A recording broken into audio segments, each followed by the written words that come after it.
Alrighty, it's once again that time of week where I discuss an episode of a superhero animated series, and today I'll be talking about the Batman Beyond Season 2 episode Plague. But before I review it, I'll be summing up the plot really quickly, so spoilers will be happening. Be warned. Falseface, a freelancer who can alter his face, obviously, is working with the terrorist organization Cobra. Together, they are planning to release a plague that will basically destroy all mankind unless Batman can stop them, as well as the Stalker, who the government turned to track down Falseface and the virus. Cue credits. So this episode pretty much rocks, and what's really weird is that, like the episode Final Cut, I don't remember it, even though I know I watched it. But the short version of this video is that this episode is wicked awesome, and I can't really think of anything that it does wrong. One thing that caught me off guard is just how high the stakes are in this episode. I've talked a few times about how the people making this show were ordered from on high to make the show more high school oriented in Season 2 moving forward, and that hasn't really ended up being a horrible direction for the series, even though I did prefer the corporate stuff in Season 1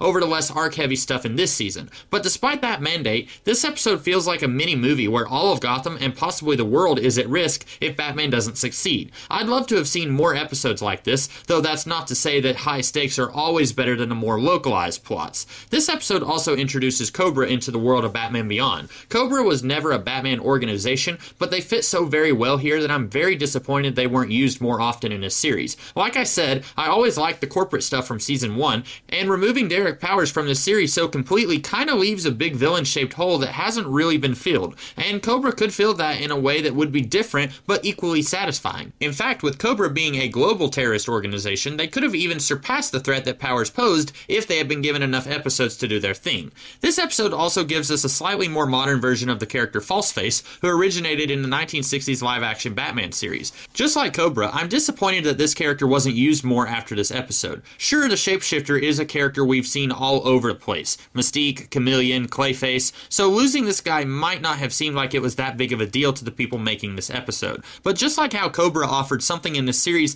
that we didn't really have before, Falseface would have been a very different kind of character that not many of Terry's villains were like. Admittedly, his gimmick is kinda one note, and once you've done an episode about a shapeshifter, and one where that isn't even the main bit of the episode, you really can't do much else with that without changing it up every time the character shows up, like so many of the villains' gimmicks were changed every time they showed up in Batman the Animated Series. This episode also gives us a team up with a villain, which is always fertile ground for stories, and the best thing about the hero working with the villain is that you never know which way the story will go. Will it be like that episode of The Flash where the villain betrays the hero he's working with, or will it be like this episode where the villain ultimately proves to have some honor and doesn't betray the hero? Admittedly, with all that's going on in this episode, and with how late the moment of truth came in this episode, it's pretty much a given that Stalker is going to be the latter. But still, there's a certain thrill of seeing the hero having to put aside his problems with a villain, even temporarily, that is more fun to see than seeing the hero team up with another hero, at least for me. I did find it strange that Stalker was fully operational here, though. For some reason, I thought that he had died or was severely maimed at the end of his debut appearance, which makes sense since I didn't remember this episode before preparing for this review.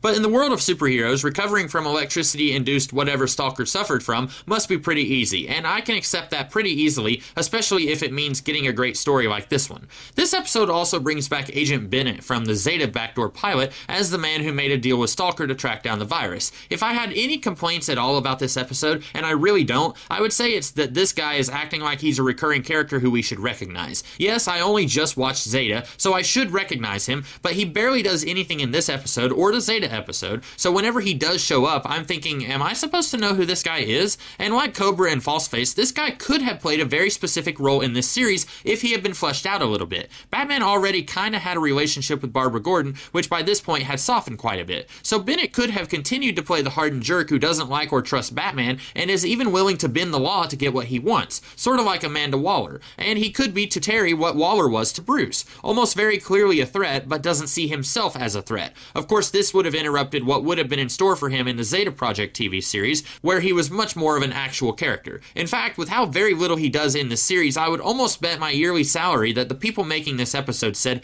hey, the government releases Stalker, why not use that one dude from the Zeta episode? And they did that with very little alteration to the plot, which is fine, I guess, but it would have been nice if he actually contributed to the episode in some way. Now that I think of it, this episode really represents a series of what could have beens for this series, which makes it more of a tragedy than what I considered it when I began this review. But just because there's a lot of missed opportunities for cool characters and concepts that are planted here and aren't used to their their fullest effect, that doesn't make this episode any less cool. And I still maintain that this episode is nearly flawless. But what do you guys think? Like it? Hate it? What did you think of my review? If you liked it, you'll be happy to know that I do this sort of thing weekly, and next week I'll be talking about an episode of Batman the Animated Series. And the week after that, I'll be talking about another episode of Batman Beyond. And I also do other things throughout the week, so be sure to check those out as well. Until then, I hope you guys have a great rest of the day. Catch you later.